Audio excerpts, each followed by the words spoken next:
నమస్కారం. Welcome to my channel simple life vlogs. So ఈరోజైతే నేను మీ ముందుకు ఒక స్టోరీతో వచ్చేసానండి. ఆ స్టోరీ అనేది మనం మహాకథ అనే బుక్ నుంచి తీసుకున్నాం.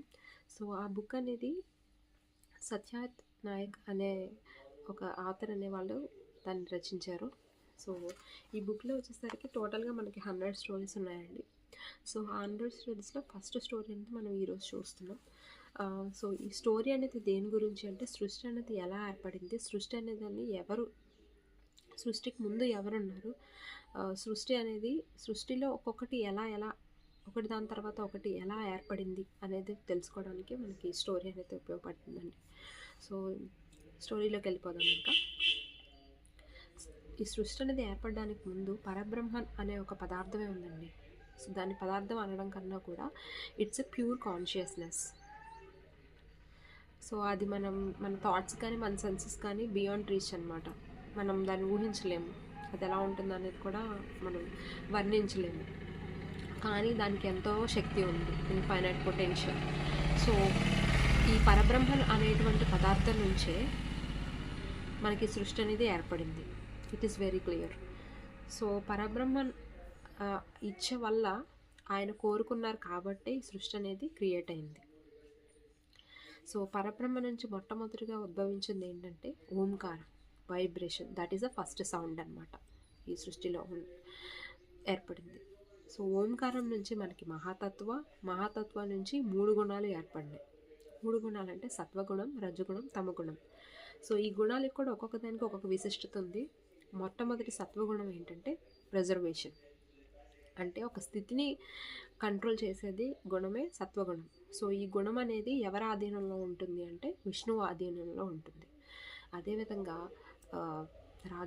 రజగుణం అంటే అది ఏదేంటంటే క్రియేషన్.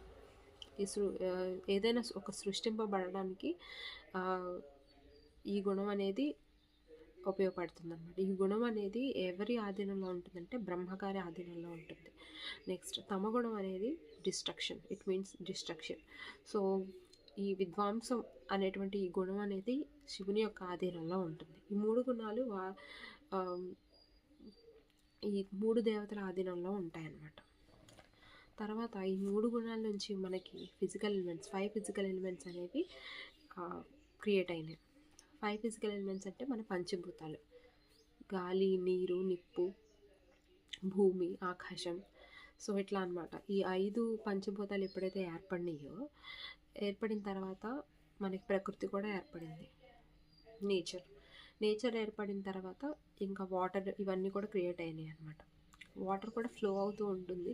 సో పరబ్రహ్మన్ ఎవరైతే ఈయన ఉన్నారో ఈ పరబ్రహ్మన్ అనే ఆయనకి ఒక ఆది లేదు, అంతం లేదు. ఎప్పుడు నుంచి ఉంది, ఎప్పుడు అంతం అవుతుంది అనేది కూడా ఏది లేదనమాట. No end, no beginning. So ఈ పరబ్రహ్మన్ ఆయన ఎవరైతే ఉన్నారో ఆయన వాటర్ మీద ఉన్నారనమాట, వాటర్ మీద నివసించారు. సో అందుకే ఆయనకి నారాయణ అనే పేరు వచ్చింది. నారాయణ అంటే మనం దాన్ని అర్థం చూసుకుంటే కనుక, నారా అంటే నీరు, ఆయన అంటే అబౌడ్, ఆయన యొక్క నివాస స్థలం. సో ఈ నారాయణ ఎవరైతే ఉన్నారో వాటర్ మీద ఉన్నారనమాట. ఎలా ఉన్నారు అంటే తామరాకు ఏ విధంగా అయితే వాటర్ మీద తేలుతూ ఉంటుందో ఈయన కూడా ఆ విధంగా ఉన్నారనమాట. తర్వాత పరబ్రహ్మన్ గారు ఒక అండాన్ని సృష్టించారు, ఒక యజ్ఞ సృష్టించారు. ఆ సృష్టించిన యజ్ఞి వాటర్లో పెట్టారనమాట. వాటర్లో పెడితే ఇక వాటర్ తనకి అండానికి కావాల్సినటువంటి ఎన్విరాన్మెంట్ మొత్తం కూడా వాటర్ క్రియేట్ చేసింది, నర్చర్ చేసింది ఆ యజ్ఞి. సో ఫర్టిలైజేషన్ కూడా మనకి వాటరే చూసుకుందనమాట. తర్వాత ఆ ఎగ్ ఎలా ఉంది అంటే చూడడానికి అది గోల్డెన్ ఎగ్, బంగారపు అండంలాగా ఉంది. సో ఈ ఎగ్ని ఎవరు సృష్టించారు? పరబ్రహ్మను సృష్టించారు. కాబట్టి ఆ ఎగ్కి మనం ఏ పేరు వచ్చిందంటే బ్రహ్మాండ అనే ఒక పేరు అనేది వచ్చింది. సో తర్వాత కొన్ని రోజులకి ఏమైందంటే పరబ్రహ్మ గారు ఎవరైతే ఉన్నారో ఆయన తన రూపాన్ని విష్ణువుగా మార్చుకొని ఆ విష్ణువు ఎవరైతే ఉన్నారో ఆ ఎగ్లోకి ఎంటర్ అవుతున్నారనమాట. సో ఎంటర్ అయ్యే క్రమంలోనే ఆ విష్ణువు దేవుడి నుంచి ఆయన యొక్క నాభి నుంచి ఒక తామర పువ్వు అనేది ఉద్భవించింది. 14 రేకుల తామర పువ్వు అనేది ఉద్భవించింది. ఆ తామర పువ్వులో నుంచి కూర్చుని ఆశీనులైనట్టుగా ఉద్భవించిన వారే బ్రహ్మ.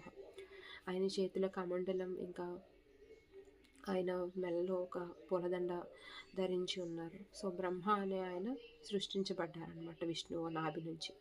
సో అందుకే ఆయనకి రకరకాల నామాలు అనేవి ఉన్నాయి.